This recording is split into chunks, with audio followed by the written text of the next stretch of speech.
entrevistándome con Google, con Microsoft. Estoy a punto de morir. Pedía $150.000. Hago la cosa como el Rosario de la Aurora, vamos. ¿Qué dicen por ahí? Hoy vamos a descubrir la historia de Jesús Alonso. Pero espera, ¿esto qué es? Esto es Así lo hacen, donde una vez por semana, junto a mí, conocerás a tremendos locos. Los interrogaré para saber cómo han sido capaces de vivir de sus locuras, además de recibir 5 cápsulas de conocimiento desde nachichambo.es. Pero bueno, de eso ya hablaremos más adelante. Eso sí, Jesús, la primera pregunta no va a ser ni cómo estás, ni cómo te va la vida, que por supuesto quiero saber, pero luego te preguntaré. La primera pregunta va más enfocada a intentar conocerte un poquito mejor. Y para mí esto se consigue conociendo tus últimas lecturas. Así que Jesús, ¿cuáles han sido tus últimas lecturas? Pues nada, estoy con 3 libros que tengo en fases distintas de lectura. Este es uno que se llama, es de Mario Sigman, Cómo cambiar tu cerebro y tu vida conversando, que me llama mucho la atención porque habla de que la mente es mucho más maleable de lo que pensamos. Entonces este libro llega a mí en un momento en el que yo estoy reflexionando muy profundamente sobre aquello que se escribió en su día sobre el poder de la palabra y cómo se puede manipular a la gente con el uso de las palabras y la mentira, ¿no? Cómo repetir una mentira suficiente número de veces lo puede convertir en verdad a los ojos de una audiencia que no esté muy cualificada. Y había un libro muy famoso que se llamaba Así hablan los nazis. Era un ensayo que decía cómo los nazis consiguieron primero ganar el poder en unas elecciones El democráticas. poder de la Entonces mente, ¿no? la gente votó al Partido Nacional Socialista, que así se llamaban, ¿no? Y llegó Hitler al poder de forma genuina, votada por los votantes. Eso nos tiene que hacer pensar la perversión de la democracia. Es decir, como cada persona puede votar libremente, aunque sea un zote o un doctorando, pues entonces cada voto tiene el mismo valor. Entonces, si tú eres capaz de alienar a las masas, consigues suficientes millones de votos, el pueblo es soberano según esa tesis, esa teoría de la democracia occidental, y entonces Hitler gana las elecciones, llega al poder y después se produce el mayor holocausto de la historia o el segundo mayor en competencia directa con el de Stalin, ¿no? Sí. Me interesa mucho el poder de las palabras y ver cómo se hacen ahora cosas Y que son mentiras, decir mentiras y convertirlas en verdad. también estás comentando de para poder manipular o persuadir otras mentes, pero también imagino que el libro hablará de cómo persuadir tu propia mente también.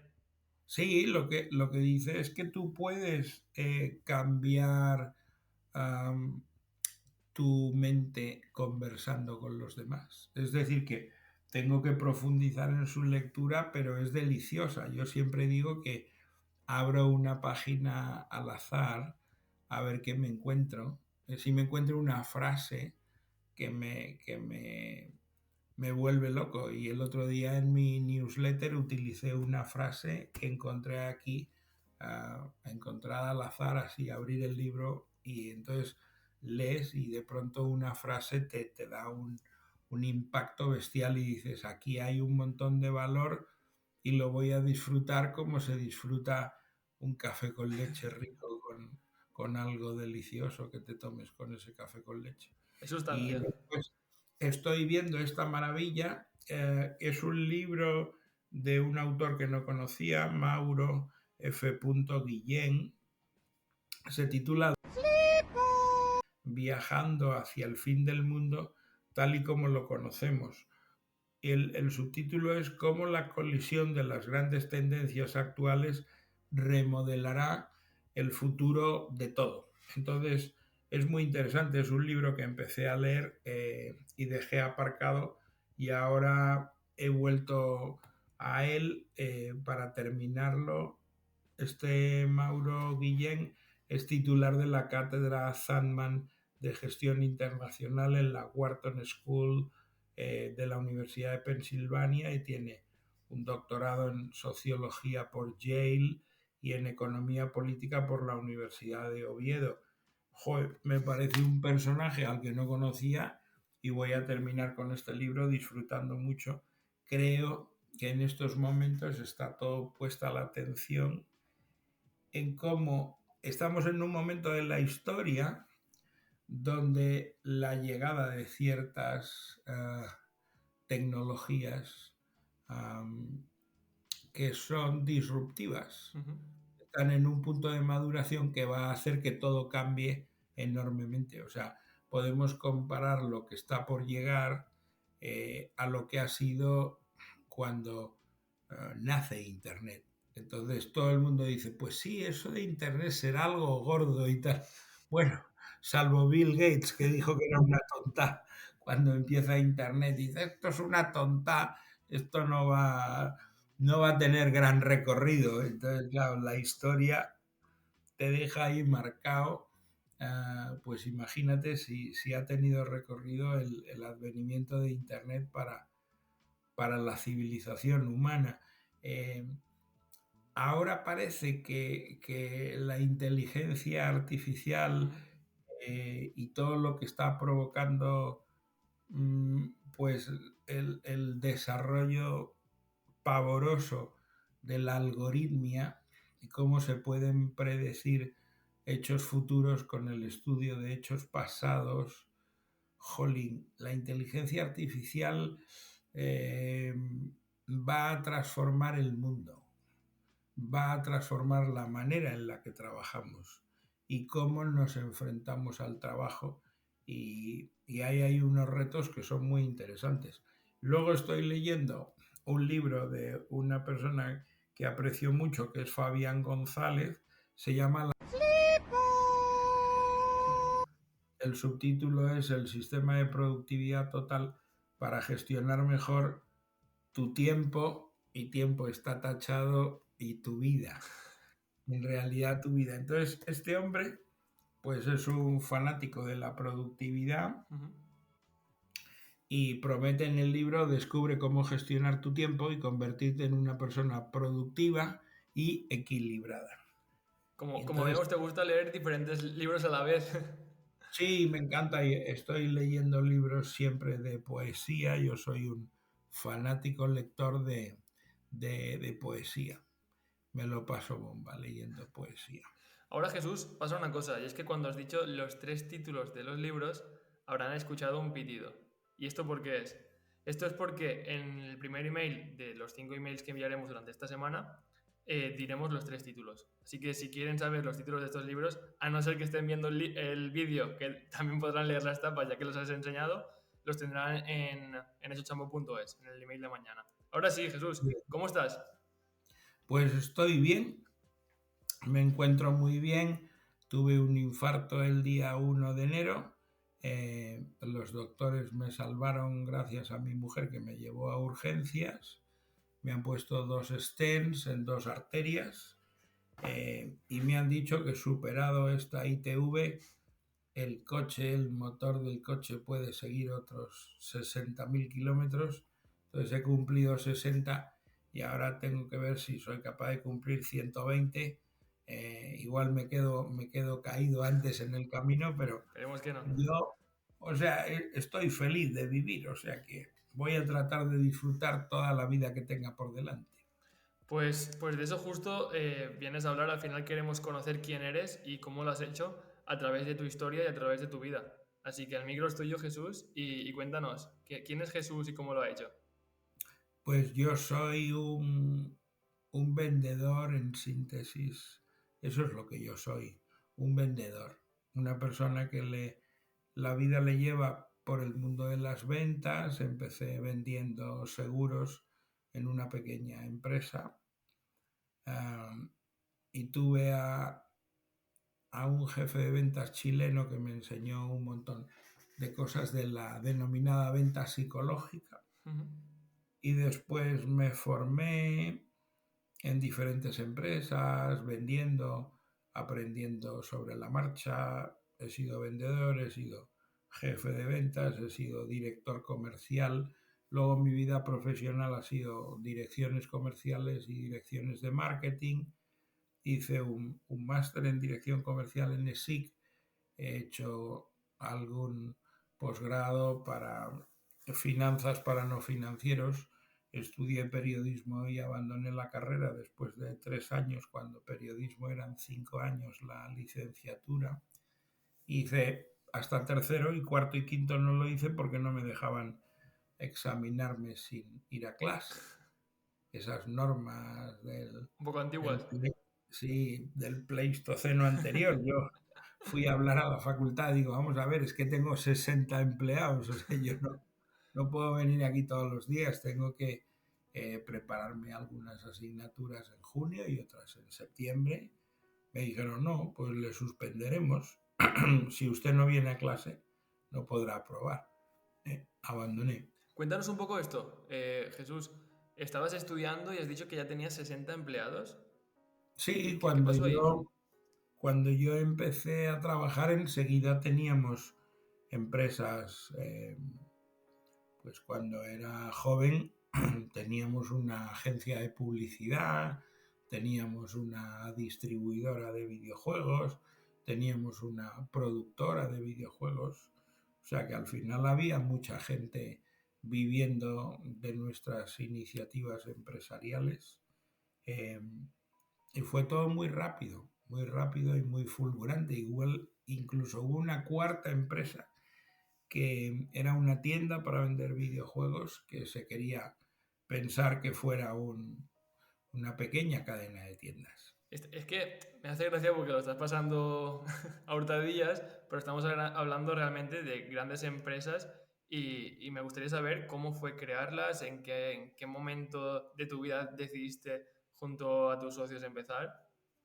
Pues fue la casualidad, yo estaba vendiendo seguros por la mañana, iba a la universidad a estudiar periodismo por la tarde, me subí en un autobús que unía Boadilla del Monte con Madrid y me encontré a un muchacho que era hijo de un profesor mío de literatura, que además era el director de una compañía teatral de teatro universitario que se llamaba Taedra.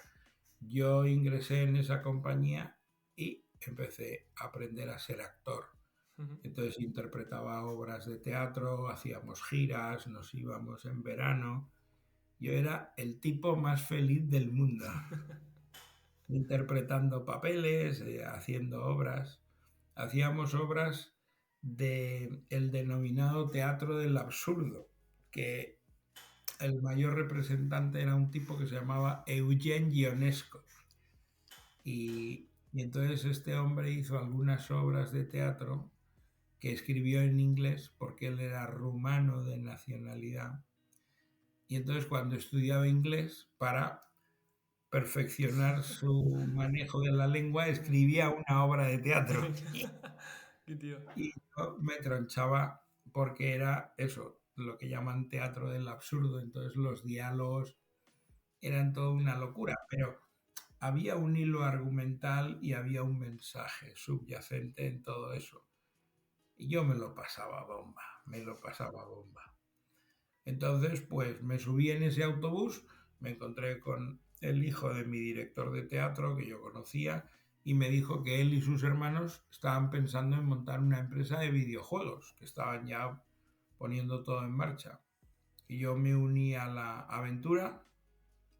Digo, vale, pues dejo de vender los videojuegos, o sea, dejo de vender los seguros y empiezo a vender videojuegos. Y así fue, así empezó mi salto de la ilegalidad. Yo llevaba desde crío creando negocios al margen de la ley. ¿Qué tipo de negocios?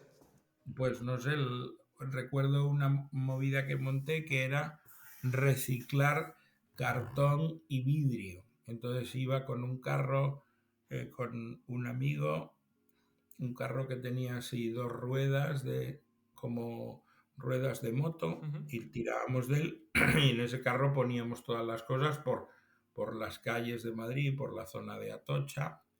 íbamos a las empresas, decíamos, ¿tienen ustedes Cartón, vidrio. papel que quieran tirar o cosas que quieran? Entonces había empresas que decían, sí, tenemos aquí páginas amarillas de 20 años, los tomos esos. Tenemos los boletines oficiales del Estado, que estamos suscritos, cada día llega el BOE y todo eso lo llevábamos a un centro de reciclado, pesaban el papel, pesaban el cartón, cuando llevábamos cristal te daban una cantidad de dinero por kilo, Ujú. yo ganaba pasta con eso. Luego monté a escondidas en la casa de mis padres un centro de, de reproducción de hámsters y empezaba ahí a reproducir hámsters. Tenía un montón de parejas reproductoras y todas las camadas las vendía en las tiendas de ¿Y mascotas. cómo escondes eso, Jesús? En aquella época eso se llamaban pajarerías.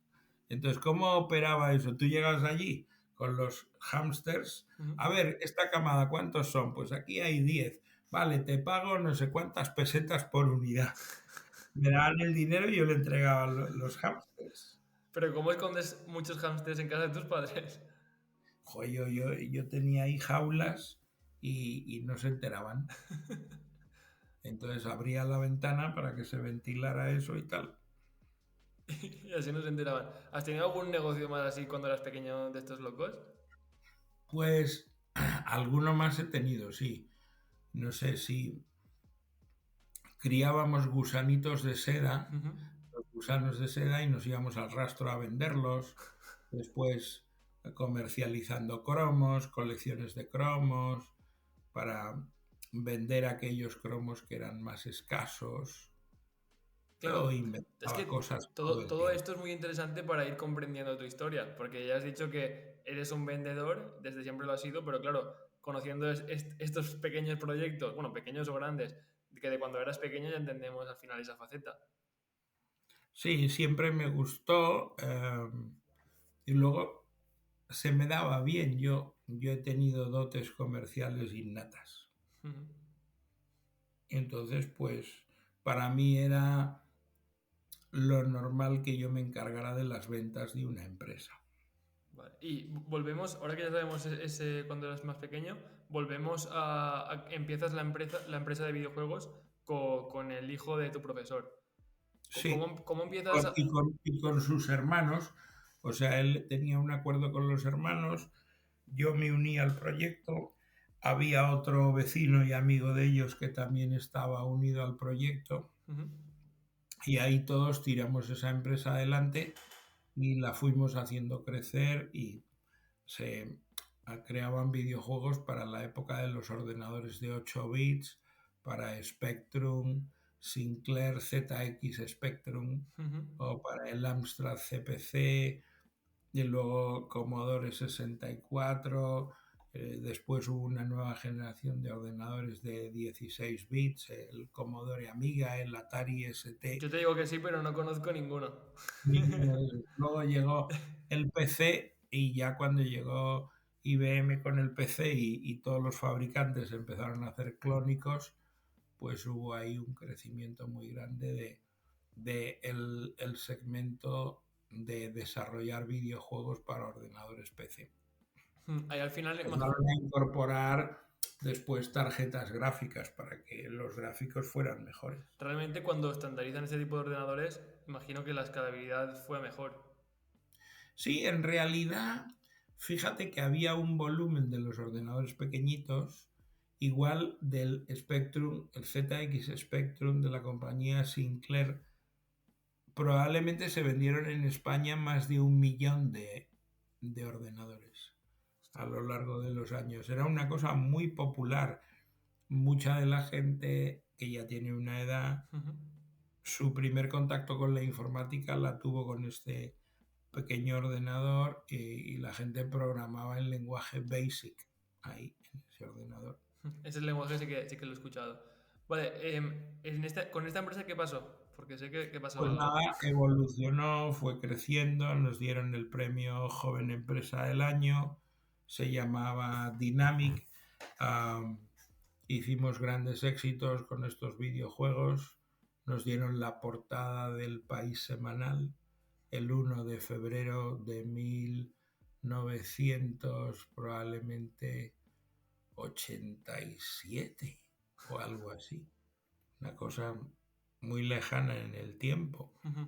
Um, y después la empresa tuvo una crisis y no la superó por el cambio de la llegada de las consolas de videojuegos. El mercado de videojuegos se fue más hacia las consolas que hacia esos ordenadores que empezaron a desaparecer, ¿no? Y la empresa no hizo el cambio a esas nuevas plataformas y lo que empezó a hacer en PC no era suficiente el volumen de negocio en la plataforma PC para soportar la estructura de costes de la compañía. Como no se quiso saltar a las consolas, pues yo empecé a trabajar en empresas que no eran mías. Toda mi vida yo he sido emprendedor de un lado y empleado de otro. Y lo hacía switch, Vale. pasaba de ser empleado a emprendedor y eso me enriquecía enormemente. Yo te iba a decir que complementarlo me parece algo muy complicado, pero claro, tú dedicabas unos años a emprender tu proyecto y luego te ibas a una compañía y allí aprendías para luego tú hacer Aprendía otro cosas emprendimiento. nuevas, entonces todo eso que aprendía luego digo, pues ahora voy a emprender otra cosa. Ujú. Y tenía más conocimientos y más capacidad. Por continuar un poco tu historia, cerráis Dynamic, te vas a una empresa como empleado y Sí, luego... estoy en varias y luego regreso cuando mis socios crean Dynamic Multimedia, Ujú. la segunda versión, pues les va bien, la empresa está creciendo, pasan su momento de crisis y entonces venden el 70% del capital a un socio financiero que era el dueño de la editorial Hobby Press. Ujú. Y entonces ellos tenían el 30% del capital, el socio financiero el 70%, y me llaman para que me una al proyecto porque necesitan un director comercial que ponga orden ahí porque van a crecer mucho las ventas. Por entender un poco, tú cuando entras a una empresa que está en esa situación, ¿entras como un empleado o entras como socio dentro de ese 30%? Pues en este caso lo que tenía yo es que entraba como empleado y tenía una promesa de poder recibir acciones de la compañía más adelante.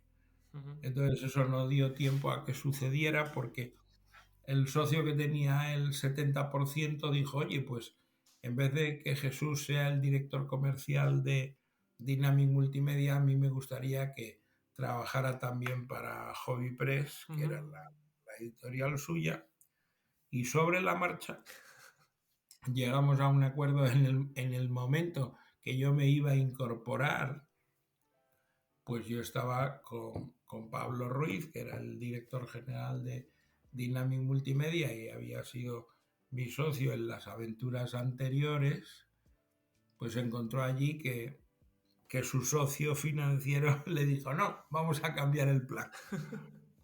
Y entonces digo, bueno, pues bien, entonces acordamos que yo dedicaría el 75% de mi tiempo a Dynamic Multimedia y un 25% a Hobby Press.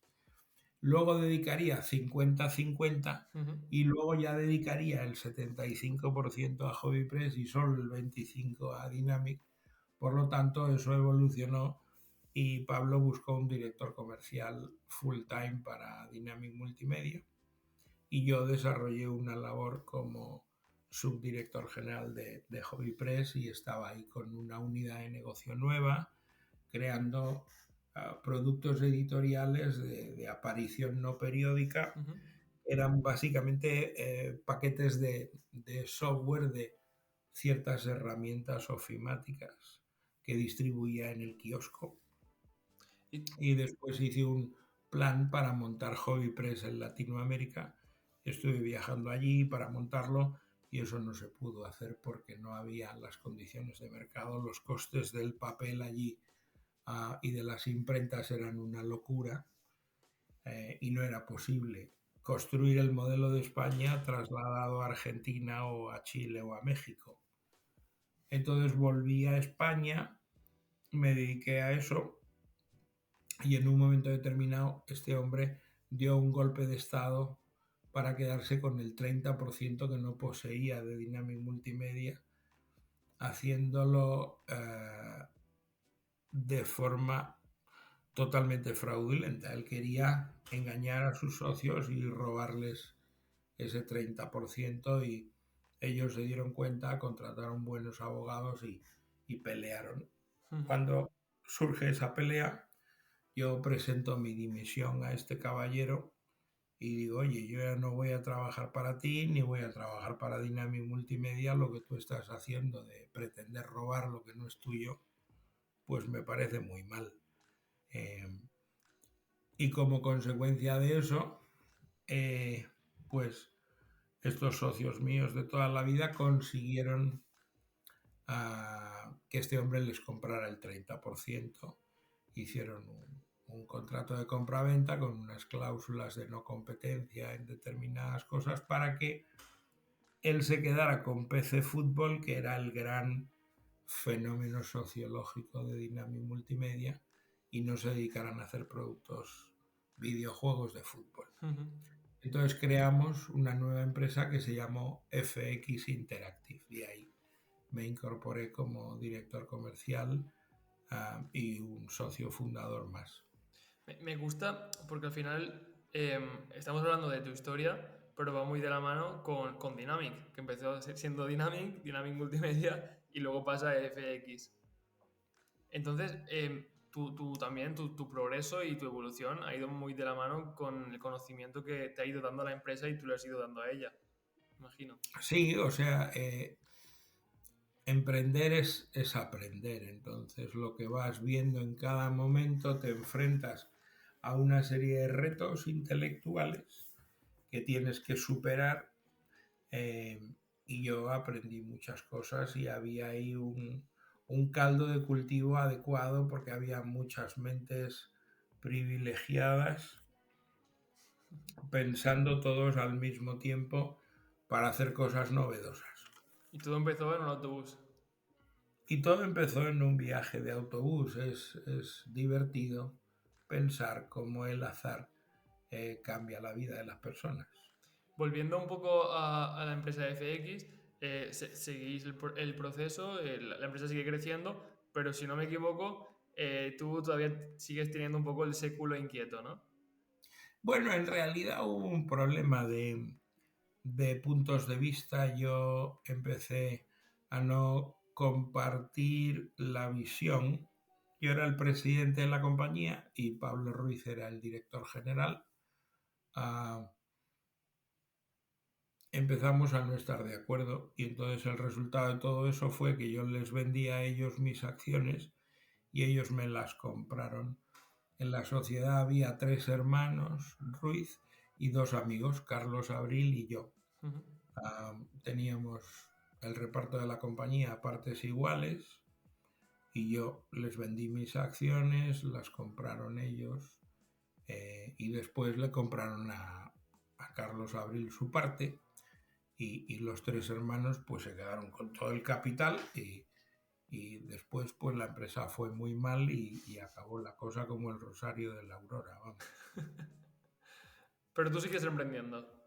Y yo, claro, salgo de ahí, tuve un problema de salud, tuve que operarme de la espalda, de hernia discal, y cuando me recuperé me vino a ver un emprendedor que estaba lanzando un proyecto para que yo fuera director comercial del área internacional de esa startup que se llamaba Mosec. Mosec era una empresa que quería ser un referente en la creación de herramientas de seguridad informática para los móviles incipientes que empezaban. Empezaban con no los smartphones, sino la precuela a los smartphones, que Vale. eran como unas PDAs conectadas, y entonces pues empecé en ese trabajo. Fue una startup que recibió financiación, yo me pasé volando por todo el mundo, entrevistándome con Google, con Microsoft, con Sony, con Samsung, con todas las corporaciones. Ujú. ah, Muy intenso, muy interesante. eh, y no consiguió tener credibilidad la empresa porque era una empresa pequeña, de nueva creación, que tenía una tecnología única, pero los grandes clientes eran corporaciones tan grandes que no iban a creer a un player tan pequeñito que tenía 20 ingenieros haciendo I más D en España, ¿no? Pero no creían en la empresa o no creían que iba a ser un problema el tema de la seguridad. No creían que una empresa tan pequeña pudiera hacer algo confiable. Vale. Decían, hombre, si fueseis de Israel y tuvieras 500 ingenieros programando, puedo evaluar lo que estáis haciendo, pero si tienes en Aragón 20 ingenieros, pues es que yo soy una corporación cotizada en bolsa y yo no puedo ni valorar la posibilidad de que hayáis descubierto la pólvora. Eso me enseñó a mí el concepto de la masa crítica. La masa crítica no se da solo en qué cuota de mercado tienes en un mercado. Es que para que confíen en ti clientes muy grandes, si tú no tienes un tamaño relevante, no van a comprar lo que hagas. Eso es el famoso Sea, TAM. sea como sea lo que hagas, da igual. Ujú. Complicado, entonces, claro, realmente sí que tienes que crecer, ¿no? Fase a fase, escalón a escalón, no puedes de primeras irte ya a una corporate. Claro, entonces tú creas ese proyecto pensado en business to Claro, business. Vamos a vender este software para que los fabricantes de estos dispositivos móviles lo incorporen de serie dentro de la fabricación y te miraban y te decían, tú a mí me has visto cara de gilipollas, yo esto no lo voy a hacer contigo, tú eres una pequeñita empresa de España, nunca lo haré contigo. ¿y cómo evoluciona el proyecto? Dijeron eso, me dijeron, si me traes una foto y en vez de haber 20 personas programando, hay 400 o 500, Ujú. podemos hablar. Claro, pero Porque ya has convencido a fondos de capital riesgo de que lo que tienes es la hostia y tienes el dinero para contratar esa fuerza de trabajo. eso te iba a decir. El output de esa capacidad de hacer I más D es una cosa creíble para una corporación cotizada. Ujú. Claro que realmente la foto es lo que implica tener esos 400. Esa es la cuestión, esa es la cuestión. Entonces, con esta empresa, al final... Nada, estuve un año, me pagaron una fortuna, tenía un sueldo base muy bueno, un variable muy bueno, un coche de empresa muy bueno. Eso duró un año. Ujú. Se acabó el dinero, la empresa cerró y a otra cosa mariposa. Y ahí me puse a pensar en crear mi cuarta startup. Entonces la ¿En cuántos años? diseñé. Pues eh, yo creé la cuarta startup. Empezamos a pensarla en el año 2008. La lanzamos en mayo de 2009 y me busqué un socio clave, porque claro, yo necesitaba para hacer eso restaurantes.com, Ujú. una plataforma tecnológica muy delicada. Y encontré un experto que había sido emprendedor y que casualmente había desarrollado lo que yo quería desarrollar. Y estaba funcionando. Era una empresa dormida, solo tenía una empleada, estaba como, pues eso, con 30 clientitos y ¿Puedes se decirnos cuál llamaba... es la definición de empresa dormida? Una empresa dormida es que tú tienes una empresa grande y entonces los que la han financiado dicen, ya no creemos en este proyecto, vete cerrándola o te la regalamos. Entonces el emprendedor, en vez de cerrarla, la reduce a la mínima expresión. Entonces tiene una empleada que se encarga de todo Ujú. y entonces este emprendedor o fundador pues mantiene eso vivo porque es una plataforma que está funcionando. pues si imagínate que tuvieran 30 o 50 restaurantes clientes cada mes, les enviaban una factura y cobraban. Ujú. Con esos ingresos se le pagaba el salario a una empleada, se pagaban los servidores y aquello estaba ahí. Vale. Entonces, él tuvo la inteligencia de dejarla ahí y cuando yo llegué, digo, oye, yo me he comprado el dominio restaurantes.com, que es el segundo dominio en idioma español más importante del planeta. Ujú.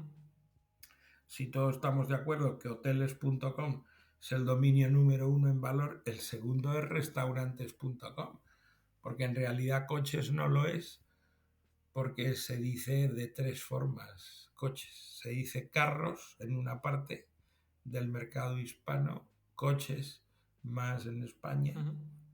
y carros, coches y autos. Autos. Autos.com. Entonces se reparte el mercado. Sin embargo, hoteles no.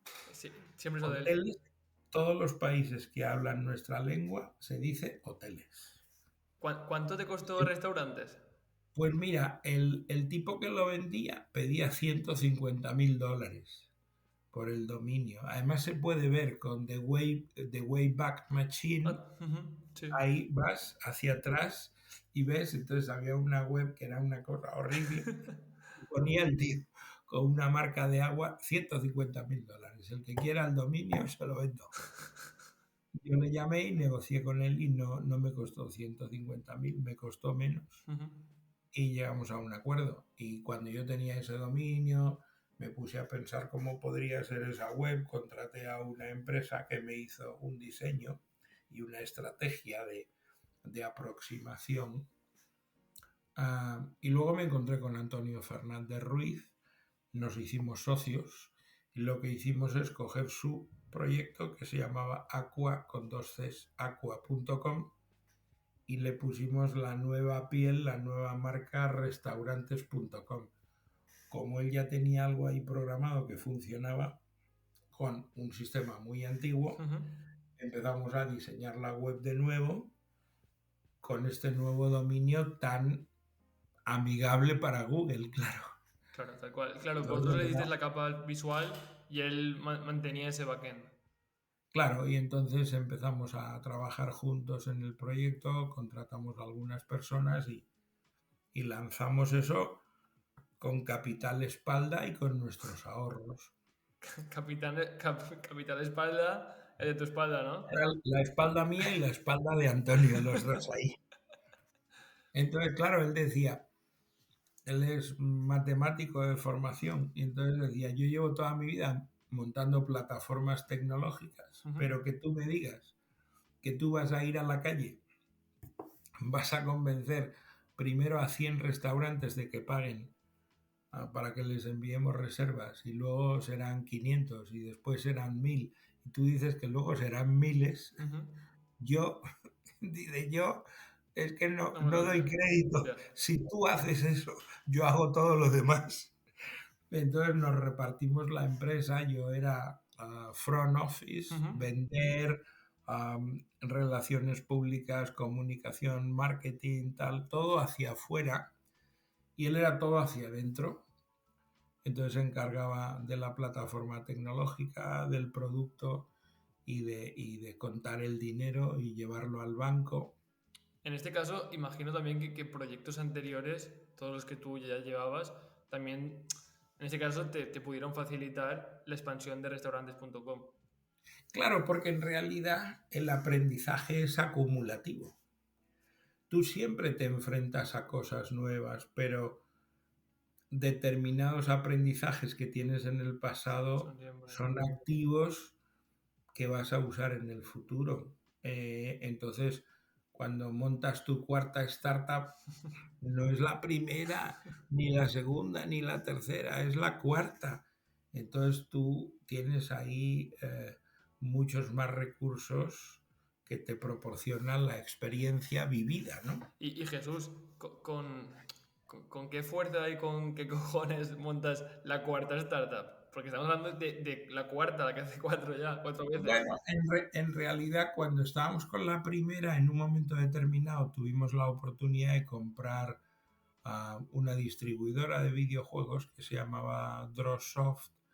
Entonces la empresa compró un porcentaje de Drawsoft relevante y ahí en esa oportunidad yo hice mi primera inversión como inversor a Ujú. título personal, compré una parte de la empresa y mi hermano y mi padre también compraron una parte de la empresa. Entonces el resultado fue que tiempo después Drawsoft fue adquirida por Electronic Arts. Entonces hice mi primer exit y entonces Vale. me pagaron por aquellas acciones que yo compré un buen dinero. Ujú. Ah, después vender FX Interactive a mis socios fue otro exit, aunque fuese interno. Y luego al crear restaurantes.com, a lanzarla en mayo de 2009 y venderla en diciembre de 2016, pues se la vendimos a Michelin Ujú. y fue un tercer exit. Yo montaba empresas porque mi mentalidad era crear un activo que fuese valioso y que se pudiera comprar y vender. Es decir, que una empresa, yo no quería hacer una empresa para que eso fuera Freysenet y decir, somos la séptima generación. Ujú. O sea, no me sentía capacitado para eso. O pensar en una empresa, un global player como Mercadona en España. Y Ujú. montas la empresa y dices, bueno, vamos a ser la cadena de supermercados número uno de España. Pues eso lo hacen superhombres, ¿no? Pues Sí, no, yo, también depende de lo que te guste. A ti al final te gusta hacer crecer el proyecto y después ya ocupe otro. o sea, me parece extraordinario que alguien llame a tu puerta y te lo quiera comprar. ¿Por qué? Porque tú tienes una empresa y las empresas pueden ir bien, pueden ir mal o pueden ir regular. Ujú. Pero lo que no tienes con una empresa es ninguna certeza. Es decir, ¿cómo tú vas a garantizar que dentro de 70 años la empresa seguirá yendo bien? Lo normal es que en un momento de la vida de la empresa haya problemitas, problemitas gordos. Ujú. Entonces yo soy de la mentalidad que cuando tienes una empresa y va mal, la tienes que vender, porque va mal, estás perdiendo dinero. Si alguien te la compra, lárgala. Si va regular y alguien te la compra, la tienes que vender. Pues tú tienes una empresa que va regular y alguien te quiere convertir eso en un activo líquido. Ujú. Es un activo ilíquido. Entonces coges y la vendes. Sí. Y si va bien y alguien te la compra, el riesgo de ese activo, tengo una empresa que va bien, vale, ¿cuál es la garantía de que seguirá yendo bien? Pues no lo sé. Ninguna. De si hay invasión de zombies, si hay la Tercera Guerra Mundial, si nos invaden los extraterrestres o un virus paraliza todo el planeta Tierra. Ujú. Entonces te toca un cisne negro de esos y hace tu empresa raca. Entonces, si alguien te la quiere comprar y te paga con dinero de curso legal que tú metes en el banco, estás en una mejor situación, porque si te gusta jugar a crear empresas, esa la has vendido, tú tienes la lana en el banco y dices, pues ahora hago otra. Ujú. No, por eso mismo que también depende mucho de personas. A ti te gusta crearlas y hacerlas. Te gusta realmente crearlas. Hay gente que igual de luego le gusta mantenerlas o virar o hacer grupos. A ti te gusta el momento ese de tener una idea hasta que se crea y funciona. Sí, yo creo que me gusta vender las empresas porque creo que es cuando se demuestra que crea este valor, porque como alguien está dispuesto a comprarlo, ahí hay una demostración palpable, ¿no? Ujú. Y tanto. Me parece que a lo mejor podría haberme dado por el otro lado, es decir, pues yo lo que quiero es hacer una empresa muy valiosa, después hacer una empresa familiar, Ujú. y luego que la vayan heredando las siguientes generaciones, pero nunca me dio por ahí, me parecía mucho mejor venderlas. Y luego cuando me convertí en inversor, Pues eso lo vivo todo el rato. Compras una pequeña parte de una empresa en nueva creación y tu trabajo es tratar de vender eso Ujú. y que te paguen 10 veces lo que te costó, o 20 o 50. Ese es el juego. Vale, ahora que ya hemos pasado al tema de inversor, se vende en restaurantes.com, tú ya sacas de ahí el dinero, ese valor, y te conviertes en inversor. ¿Realmente tú como inversor eres un inversor activo de los que le gusta hacer más grande la empresa, venderla, o pongo la pasta y ya está? Bueno, yo cuando empecé a invertir estaba emprendiendo en mis fases de empleado, emprendedor e inversor, siempre he mezclado. Igual que no ha sido lineal, primero solo empleado, luego solo emprendedor y luego solo inversor, sino que ha estado cambiando. Pues como inversor yo estoy con restaurantes.com y en el año 2012 pues invierto en un par de oportunidades que me llegan Ujú. y entonces digo, ay, qué interesante, invertir en las startups de otros. Como yo empecé es, voy a invertir en aquellas startups donde mi dinero sea mejor que el dinero de otros inversores. Porque el mío va a ser mejor porque yo me voy a implicar en ayudarles a vender de 100 en 100 en vez de uno en uno. Dinero y conocimiento. Y yo hacía eso. Yo no cobraba nada por ayudar, era gratis. Ujú. Entonces, claro, los otros inversores que habían metido el dinero se habían ido a tumbar a la Bartola cuando me veían a mí que yo metía el dinero en las mismas condiciones que ellos, pero además me iba a ayudar a la startup a dedicar mi tiempo y mi energía, pues me homenajeaban. Me llevaban a un restaurante carísimo, decían, jo, es que eres un crack. Y yo decía, ¿por qué son tan amables conmigo? Interés. Y luego me di cuenta, me lo dijo alguien con una botella de vino. Dice, Jesús, es que tú pones el dinero igual que nosotros, pero es que tú trabajas gratis. Te tenemos que regalar una buena comida, ¿no? Ujú. Y entonces empecé a cambiar eso y a decir, bueno, yo compro el 5% de una empresa, pongo el dinero, pero si después me pongo a multiplicar el valor de esa empresa haciendo ciertas cosas, me tenéis que pagar con acciones. Claro. Y eso me fue bien. Eso lo hice al principio y luego ya me volví loco perdido y ya invirtiendo en tantas startups es imposible. Claro, meter el tiempo y el conocimiento en todas No, ellas. no puedes y entonces pues estoy invertido en 77. am, Creo que son 77 y han muerto 10 y he vendido 10. Por lo tanto tengo ahí 50 50 empresas o 55 empresas, no sé cuántas son, Ujú. 57, sí, 57 empresas vivas. Pues ahora que estamos hablando de las empresas en las que estás invertido, ¿nos puedes hablar también un poco de qué es Cupido Capital?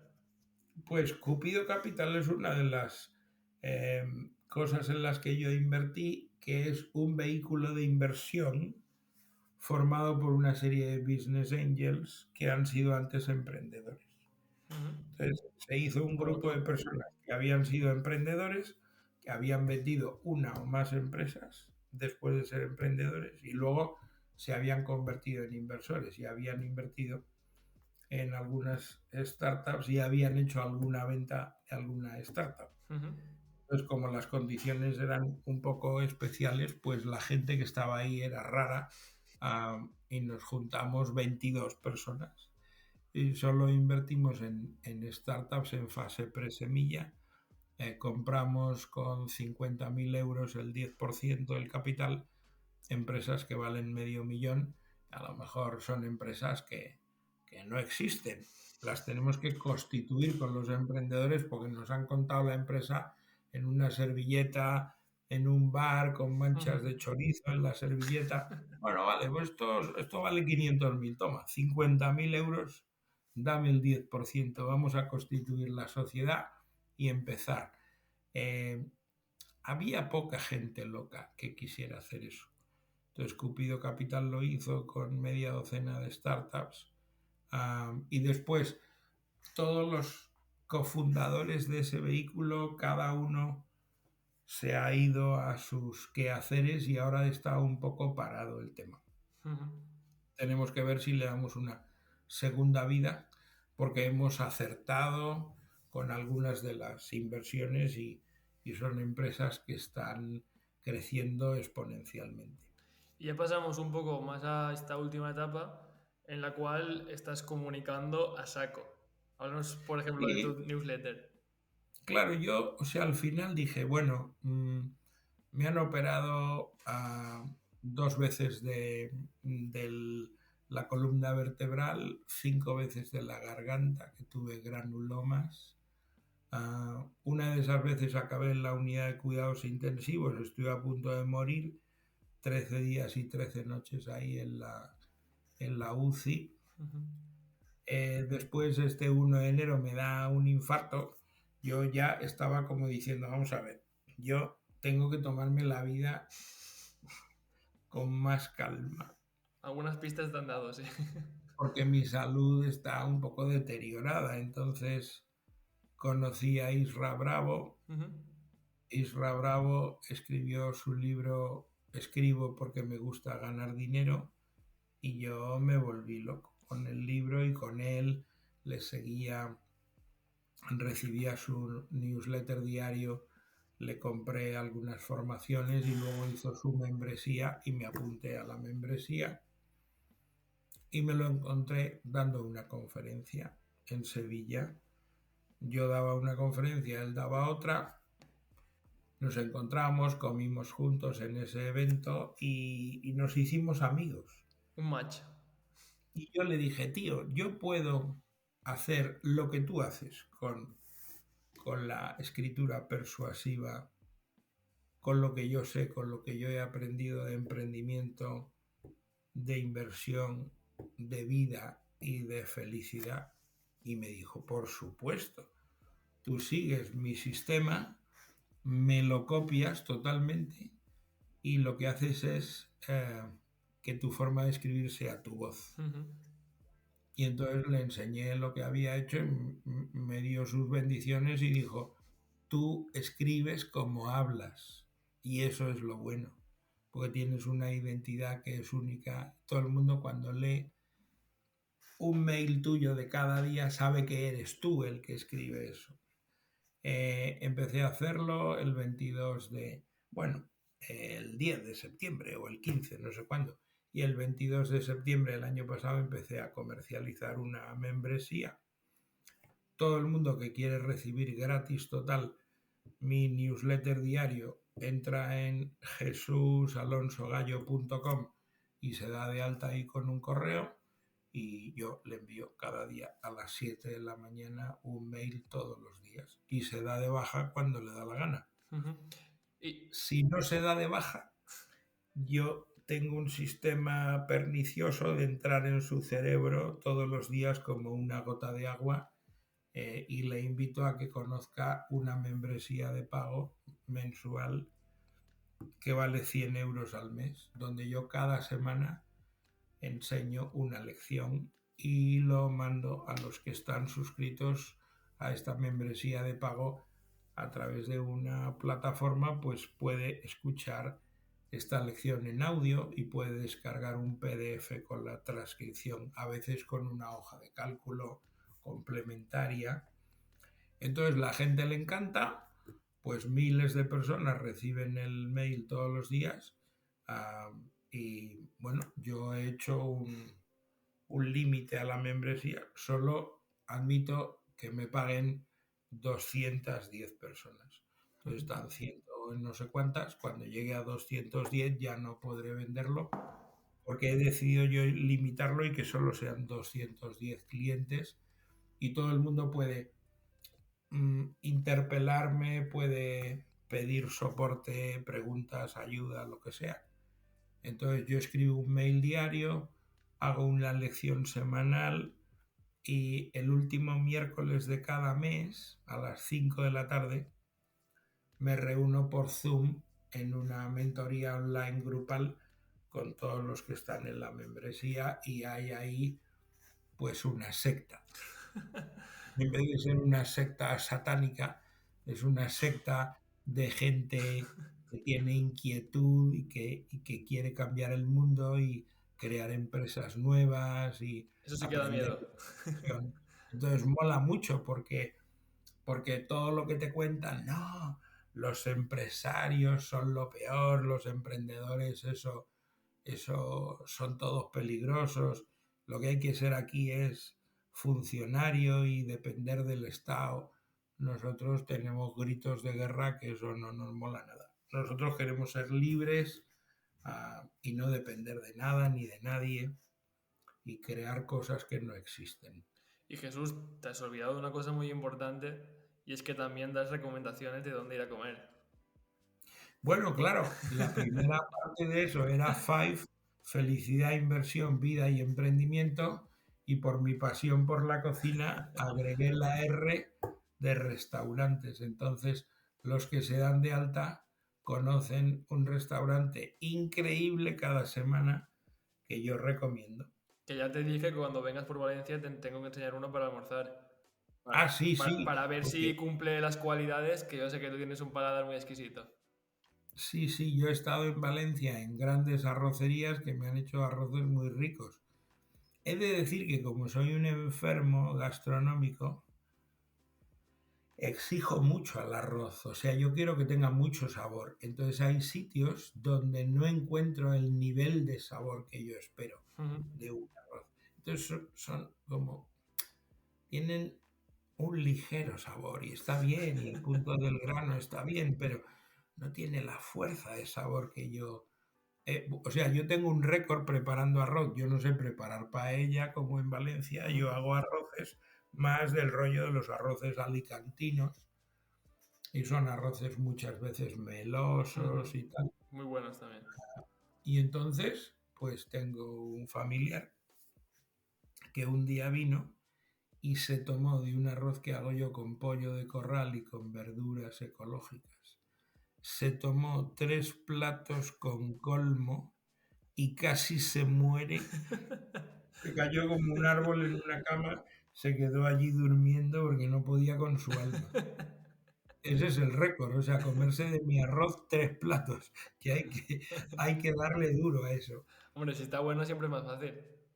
Sí, Vale, pues ahora que ya conocemos tu historia, Jesús, y cómo lo has hecho, vamos a pasar con 5 áreas que personalmente creo que son muy importantes y me gustaría saber cómo tú las tratas. ¿Vale? La primera es el cuerpo, que ya nos has dicho algunas pistas de que has tenido algunos problemillas de salud, pero me gustaría saber cómo has compaginado a lo largo de tu vida el cuerpo con tu tiempo y tu trabajo y cómo lo entiendes y lo haces ahora. pues yo lo he hecho mal, entonces he sido siempre un gordito profesional con sobrepeso desde hace muchos años, los triglicéridos altos por un tema genético y totalmente despreocupado de la salud. Por eso he perdido la salud tantas veces. Ujú. Vida sedentaria, nunca me motivaba el ejercicio para nada. Yo creo que dejé de hacer ejercicio a los 25 años, por decir algo. A los 24 o 25 años había jugado al tenis, después hice algunos partidos, jugué algún tiempo al squash, Ujú. que si me iba a una canasta de básquet y hacía un poco de baloncesto. El fútbol nunca me gustó, jugué muy poco al fútbol y lo que me parecía una tortura era correr largas distancias. Yo decía, esto está hecho para otra gente. Cuando yo era muy joven era muy bueno corriendo 50 metros lisos. Ujú. Corría muy Potencia. rápido. Sí, sí, eso se me daba muy bien. Claro, pesaba a los 18 años, yo pesaba 68 kilos, Ujú. unos 77 de altura, 68 kilos, Muy bien. y corría como un conejo. Eh, un poco de tenis, no sé qué, no sé cuántos, y luego ya, 24, 25 años, trabajo full, full, full. Fui fumador bastantes años, lo dejé. Empecé a fumar muy jovencito, lo dejé como a los 30, dejé el tabaco. Entonces, ¿crees que también que el tema de emprender en este caso tuvo un componente? Sí, o sea, dedicaba mucho tiempo a emprender, me abandonaba, eh, no ponía como una prioridad en el equilibrio de la salud el ejercicio físico. Entonces ahora, a los 60, Desde los tengo, 25. claro, tengo que volver, claro, yo hay partes de mi cuerpo que nunca usé, hay músculos que no sabía que tenía. Entonces ahora estoy con un cliente de mi membresía que se llama Ex Salgado y se ha especializado en hombres con sobrepeso sedentarios para recomponerles, para ayudarles a que vuelvan a estar en forma física adecuada. Entonces estoy saliendo a caminar cada mañana temprano y salir a caminar después de comer. Entonces hoy cuando acabe contigo me iré con mi esposa a caminar con un día de sol Y increíble en tanto, Madrid. y tanto. Y, y tratar de llevar una alimentación adecuada y Consciente muchas algo veces, de, ¿no? Con que sea consciente a veces ya vale. ya vale, y algo de levantar peso. Estoy con mancuernas y eso, haciendo algún trabajo de ganar músculo, Ujú. porque voy a perder grasa, tengo que sustituir mucha de esa grasa por incrementar la cantidad de músculo. Entonces, en próximas conferencias veremos a Jesús Alonso muy tocho. Pues sí, estaré más delgado y tengo ahí un proyectaco, o sea, yo empecé en 103 kilos, entonces ahora debo estar como en 97 o así, Ujú. y entonces voy bajando. 31 de diciembre, Sí, pues ya has bajado ya bastante. quiero, quiero pesar el 31 de diciembre 79 kilos. Desde 103 hasta En 79 un año, es un viaje. en menos de un Claro, año. lo vas haciendo a lo largo de un año. Es mucho, ¿eh? Sí, Pero bueno, vas bien encaminado de momento. a ver qué pasa, a ver si lo consigo. Pues seguiremos ese proyecto también. Pasamos con el siguiente pilar, que es la mente y emociones. Al final, con la persona que más hablamos día a día es con nosotros mismos, con nuestra mente, y muchas veces dejamos de hacer cosas por miedos, creencias, el pasado. Me gustaría saber cómo has enfocado tú el tema de la mente, si le has prestado atención, te has formado. También ha pasado por aquí ya mucha gente, muchos locos, que dicen que en determinados momentos de su vida han ido al psicólogo porque lo necesitaban a la hora de compaginar todos sus proyectos. Sí, yo he ido al psicólogo en un momento determinado que tuve depresión y me recetaron una medicación que me dejaba completamente groggy. Dejé de tomar esa medicación y hice un trabajo conmigo mismo, y me curé yo de los daños que había recibido por terminar divorciándome de mis socios de toda la vida, divorciándome de mi esposa, que se fue con otro hombre, eh, y me tuve que divorciar. Y entonces lo que hice para arreglar eso fue asociarme con otro socio y casarme con otra mujer. Entonces tengo una segunda esposa y un segundo socio y ya está, y confiar en los demás, eso es. Aprender de los errores, pero seguir confiando en la bondad del ser humano. Tan importante es. El tercer pilar es el tiempo y productividad, que de hecho va muy relacionado con el tercer libro que nos has comentado que te estás leyendo. Me gustaría Sí, pues saber... yo soy un caos en ese tema, no sé lo que te gustaría saber No, exactamente. me gustaría saber eso justo, si tú eres una persona muy productiva o que tiene sistemas muy marcados, que utilizas herramientas. Yo, por ejemplo, para eso soy un obseso, soy muy metódico, me gusta tenerlo todo organizado. ¿Tú en ese aspecto cómo eres? Pues lo contrario a ti, la antítesis de lo que tú eres. Yo soy un caos total. Siempre lo he sido y dudo que cambie. Entonces me dicen, pero vamos a ver, es que tú tienes una productividad bestial. ¿Cómo puede ser? Digo, pues no sé, será como hay tantos libros de esto, la magia del desorden. Tal cual. Yo lo que hago es que busco patrones subyacentes que a veces no son tan evidentes. Conecto puntos que no todo el mundo los ve, pero yo sí los veo y los conecto. Y tengo esa capacidad de leer entre líneas. Entonces, siendo desordenado y caótico, en medio del caos, consigo hacer las cosas. Ahora, como llevo toda la vida escribiendo y ahora con el newsletter y la membresía más, pues he pensado que voy a escribir 4 libros. Como no es suficiente uno, van a ser 4. Digo, joder, pues para ser Desordenado. un tío desordenado y mago, un redomado. He hecho muchas empresas, he invertido en muchas empresas, estoy dando conferencias por toda España, participo en montones de foros de debate de tema de emprendimiento e inversión. Estoy activo en Twitter y en LinkedIn. Joder, para ser un tío desordenado y vago, hago bastantes cosas. No, al final yo no lo veo. Muchas veces se tacha de negativo el ser desordenado y demás. Y yo creo que son dos tipos diferentes de personas. Y cada uno tiene que mantener esa esencia. Yo muchas veces he intentado ser aposta desordenado, ser menos metódico, y es que no puedo. Me quema por dentro. Y ponme ejemplos de cómo eres de ordenado y de metódico. ¿Tienes herramientas para Sí, gestionar tu sí, sí, tiempo sí. Yo, y pero. Dime, dime. montones de cosas? Para cada cosa usas un tema o tal. Cada vez intento reducirlo un poco más porque es que si no es antiproductivo. Porque Bien, eso es. sí, sí, totalmente. De hecho, yo ahora mismo lo que utilizo es Calendar. Para mí el Calendar es una herramienta sagrada. Si no está en el Calendar, no lo hago. Muchas veces. Porque, no sé, soy así. Y luego lo que también utilizo es Coda, que no sé si la conoces, tipo un Notion. Pues Coda no la he bicheado. Pues utilizo Coda y porque de hecho me ayudó un chico que se llama Ignacio Verges, que también ha pasado por aquí, y monté un sistema en el que cada día, cada semana me marco las tareas que tengo que hacer y luego día a día me lo voy moviendo y tal. Y siempre, de hecho, cuando yo abro el navegador, ya automáticamente he puesto que se me abra el calendar y Coda en la página esa necesaria. Y ya todo mi día a día parte de ahí. ¿Y qué cosas están en Coda que no están en Google Calendar y Muy demás? buena pregunta.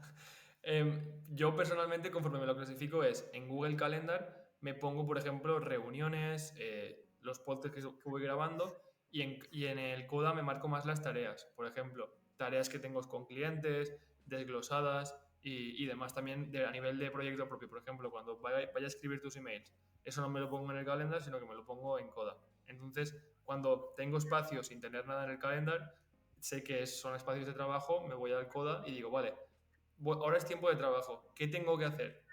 Y ya cada semana me marco ahí las tareas. Entonces evito pensar todo ese tipo de cosas y para mí principalmente es que mi momento de pensar sea pues aquí en la entrevista, haciendo una tarea y no sea el organizarme. Bien, pues me parece muy interesante.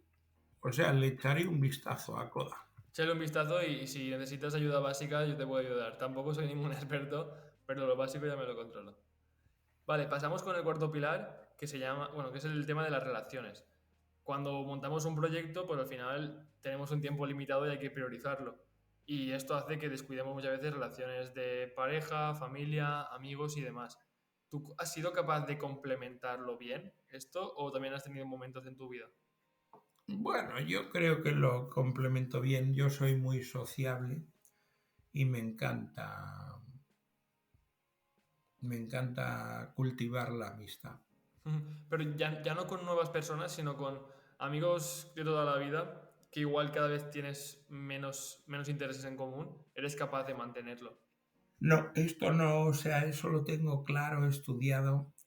A lo largo de tu vida eh, es una ley natural que determinadas amistades se acaban y llegan nuevas amistades, porque no somos los seres humanos compartimentos estancos. Entonces, pues nosotros evolucionamos y podemos evolucionar a ritmo distinto con otras personas.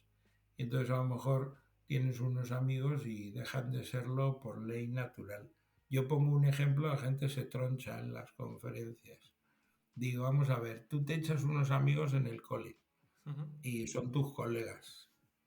Pero vamos a ver, tío, si la mitad están en la cárcel y los otros se dedican al tráfico de drogas, tendrás que dejar esas amistades porque es que el mundo ha cambiado, el mundo de ellos y el mundo tuyo.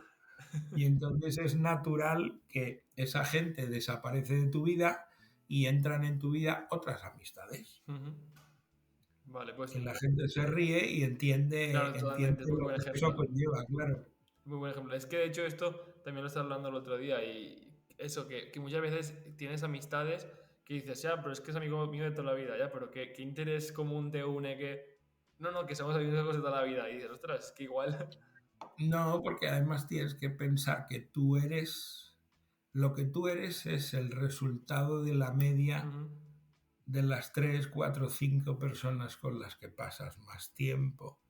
Entonces conviene rodearse de gente que sea más inteligente que tú y que para ti sean una fuente de inspiración. Totalmente, totalmente. Entonces, claro, pues la naturaleza y la entropía no provoca que tú en parvulitos tengas Ujú. a un premio Nobel a tu izquierda y campeón del mundo de halterofilia y no sé qué, y un empresario de primer nivel. Esto no te toca en la lotería del azar. No, tienes que buscarlo. Entonces, tú tienes que acercarte a la gente de la que puedes aprender y si no tienes esa práctica, pues eres muy tonto, porque es que es conveniente. Ujú. Yo me arrimo al árbol que más sombra da.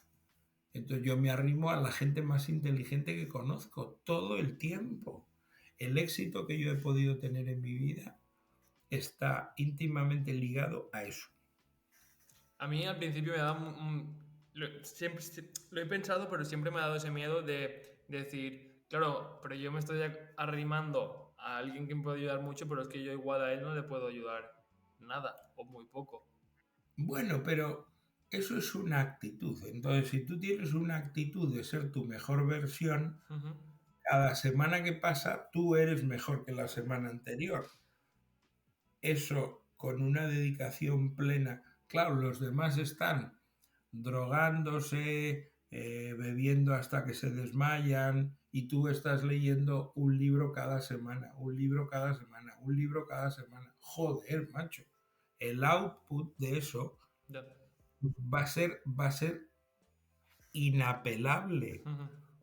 Yo tenía un amigo que me decía, estaba en el mundo de la cultura y me decía, Jesús, si no dedicas 3 o 4 horas al día a leer, no vas a conseguir nada relevante en la vida.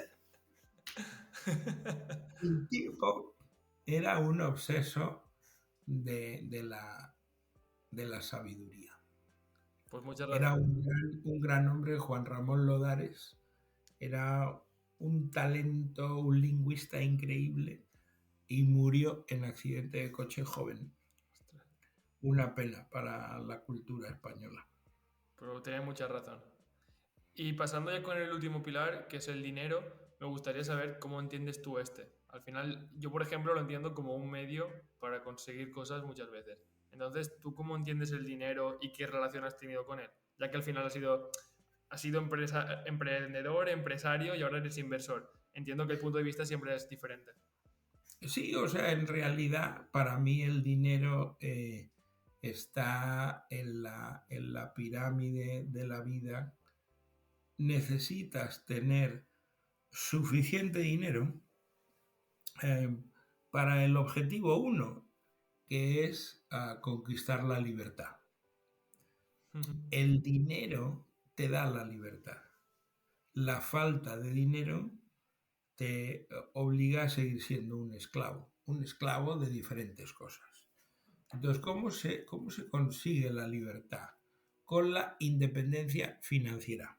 Hay un email tuyo que me gustó mucho y para mí la forma de entenderlo, que hablabas de enfermedad. Cuando no tienes dinero, igual no puedes curar tu enfermedad o la de una persona, pero cuando tienes dinero sí, y eso te puede dar felicidad. Claro, tú, o sea, no hay certeza de que el dinero pueda resolver los grandes problemas, ¿no? Ujú. Y dices, oye, tienes un cáncer incurable, por más cantidad de dinero que Con tengas, uno sin estás, dinero, claro. estás muerto y vas a morir. Perfecto. Pero claro, no es lo mismo si tienes que transitar eso sin dinero que con dinero. Ujú. O sea, tú puedes estar en el mejor hospital del mundo donde tú te has informado que tienen los mejores cuidados paliativos que el dinero te puede ofrecer. Al final tienes un contrato en el que tú sabes que no te va a doler nada. Ujú. Incluso compras que no te duela morirte. Pues telita marinera. Ya. Entonces luego hay un rango de oportunidades donde determinadas personas que han conseguido la libertad financiera mm, pueden vivir mejor. Pero fíjate que la parte para mí más gorda es que el dinero te proporciona la capacidad de hacer el bien. ¿Cómo es esto? Cuando eres libre financieramente, tú tienes tu vida resuelta. Ujú. Y como tienes una conciencia para el prójimo, porque no eres un hijo de puta, o sea, hay gente que puede tener mucho dinero y son unos cabrones, pero teniendo pasta y teniendo conciencia, digamos, social o amor al prójimo, que hace el criticado Amancio Ortega. Ha visto el cáncer en su amor, ¿no? Ujú. Una esposa que muere de cáncer, tal. Entonces él toma de todo lo que le sobra una cantidad y la dona al sistema público de salud para que haya máquinas para prevenir el cáncer de mama que salven vidas de mujeres inocentes. Y entonces una parte del espectro político critica eso y entonces como consecuencia de esa crítica el pueblo soberano le da, Volvemos al principio. este grupo político le da 0 diputados en el Parlamento de Galicia, 0 en el Parlamento del País Vasco y casi 0 en la Comunidad de Madrid, una derrota que te mueres. Es decir, que si tú le dices al pueblo barbaridades, Ujú. no, porque este hombre está donando esas máquinas, es un empresario malísimo.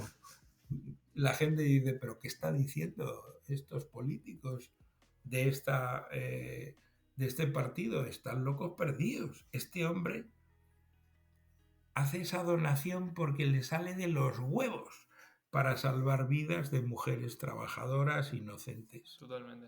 Sistema público de salud, porque las mujeres multimillonarias ya no van a ir por ese negociado, se van por la sanidad privada a sitios súper carísimos que tienen todas las máquinas. Ujú. Entonces, la independencia financiera además te permite hacer el bien. Y me encanta ese discurso, divulgar eso.